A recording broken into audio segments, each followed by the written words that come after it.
what did you learn from that game? Pretty much what we thought with Manchester United, that they got the goals and they had a couple of moments, especially in the first half, but there's still a lot of work to do in terms of what they want to do and what they need to do to become a better team. Individually, people have got to play with more consistency and have more threat. Collectively, we've still got to find out how are Manchester United going to play in games to create chances for the forwards.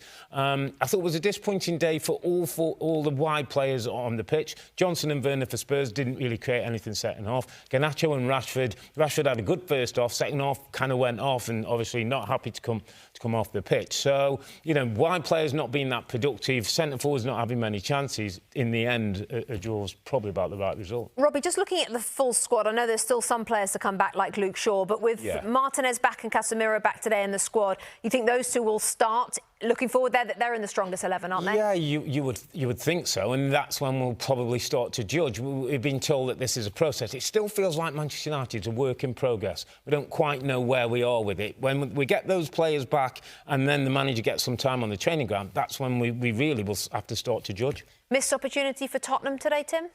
Yeah, I think so, but I give them credit because, you know, when I look at Manchester United, they needed to hold out and build a base into the second half because, as you saw, Tottenham got tired. I mean, they put so much into the game.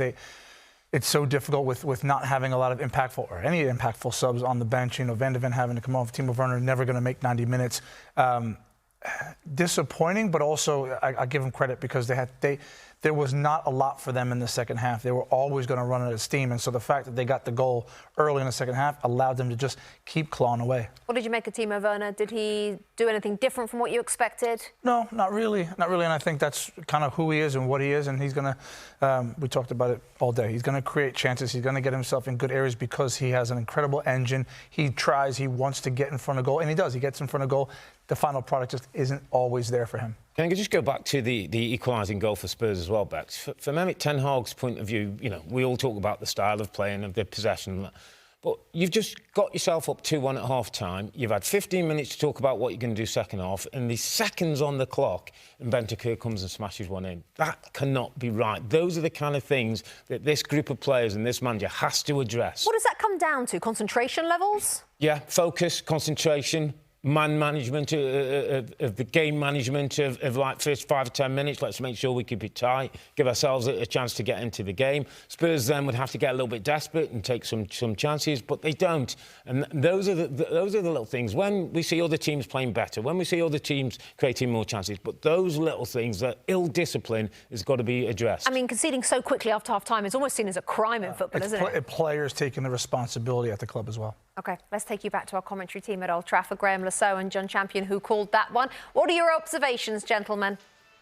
Well, Graham's very pleased with himself, Rebecca, because he's been looking to come up with a big word to talk about post-match, and he's come up with... Oh, symbiosis. Symbiosis. I did. You want to talk about the symbiotic relationship, don't you? Yeah, between the fans and the team, and the fact that the energy here from the crowd, we said it was saying all game, it's really flat.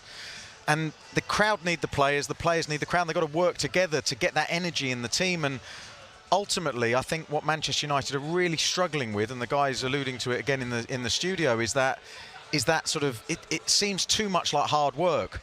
They're not connected. It's as if they don't want to do the hard work in order to get the benefits and then earn the right to go and play and be more positive in the way they approach the game. And that's a combination between how the manager's making them play, the component parts of each player as well. Rashford's probably the best example. You know, he should be coming off quite pleased with himself, but he looks disappointed.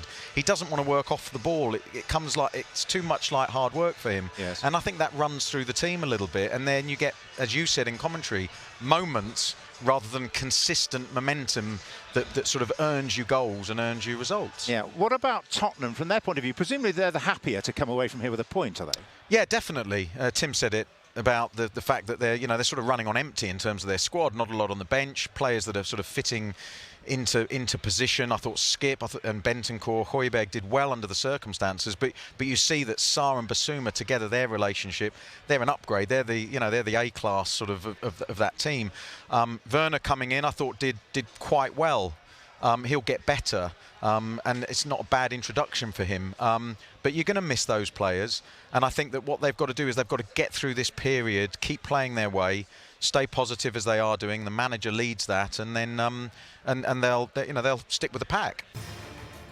Hi there, I'm Rebecca Lowe, studio host for NBC's coverage of the Premier League. Don't forget to hit subscribe to watch more videos all season long. And for even more Premier League content, from original series to live matches, head over to Peacock. And be sure to tune in for Premier League mornings every weekend on USA Network and on Peacock. We will see you there.